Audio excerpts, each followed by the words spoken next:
বিএনপির ভারপ্রাপ্ত চেয়ারম্যান তারেক রহমান বলেছেন, যতদিন বাংলাদেশ থাকবে কখনোই বিজয় দিবসের গুরুত্ব এবং তাৎপর্য মলিন হবে না।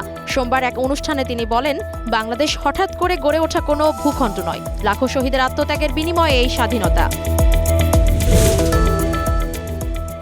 মাথায় গুলিবিদ্ধ ইনকিলাব মঞ্চের মুখপাত্র শরীফ ওসমান হাদিকে উন্নত চিকিৎসার জন্য সিঙ্গাপুরে নেওয়া হচ্ছে। তাকে বহনকারী এয়ার অ্যাম্বুলেন্সটি সোমবার দুপুর 1:55 দিকে ঢাকার হযরত শাহজালাল আন্তর্জাতিক বিমানবন্দর ছেড়ে যায়। সঙ্গে আছেন তার বড় দুই ভাই। হাদির ওপর হামলা বিচ্ছিন্ন ঘটনা, আইন শৃঙ্খলার অবনতি হয়নি বলে মন্তব্য করেছেন প্রধান নির্বাচন কমিশনার এএমএম নাসির উদ্দিন। সোমবার এক অনুষ্ঠানে তিনি জানান, নির্বাচন নিয়ে কোনো শঙ্কা নেই, যত বাধাই আসুক নির্বাচন হবে।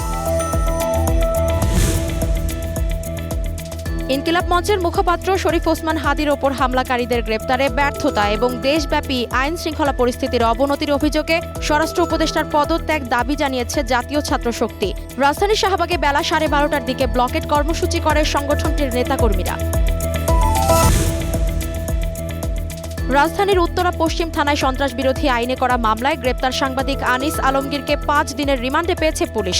রোববার রাতে তাকে ডিএমপির ডিবি কার্যালয়ে আনা হয়। সোমবার বিকেলে মামলায় তাকে গ্রেপ্তার দেখানো হয়। অনূর্ধ্ব-19 এশিয়া কাপে নিজেদের দ্বিতীয় ম্যাচে নেপালকে 7 উইকেটে হারিয়েছে বাংলাদেশ। আগে ব্যাট করে বাংলাদেশের বোলারদের দাপটে 130 রানে গুটিয়ে যায় নেপাল। জবাবে জাওয়াদ আবরারের 71 রানের সুবাদে 25তম ওভারেই জয় পায় বাংলাদেশ।